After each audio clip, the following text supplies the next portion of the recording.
ఈరోజు ఎవరిని సరిగ్గా చూస్తున్నావు అని చెప్పేసి నువ్వు ప్రజలకు ఎంత అన్యాయం జరుగుతుందంటే అసలు మాట్లాడుతుంటేనే బాధ అనిపిస్తుంది.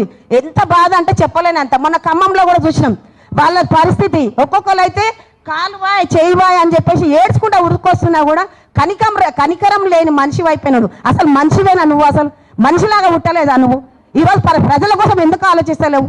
ప్రజల బాధలు ఎందుకు అర్థం చేసుకుంటలేవు?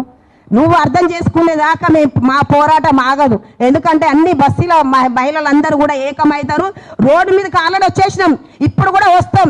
ఇంకా రోడ్డు మీదకి వచ్చి నువ్వు దిగేంత వరకు కూడా మేమందరం కష్టపడతాం. ఎందుకంటే 30 ఏళ్ళ సంది ఆల్రెడీ మేము ఏగుతూనే ఉన్నాం. ఇవన్నీ తీసేస్తామని చెప్తున్నారు. కానీ వాళ్ళ కష్టంతో వాళ్ళు కట్టుకున్న పైసలు, ఏ గవర్నమెంట్ వచ్చినా కూడా మాకు ఎవరికి డబ్బులు ఇవ్వలే.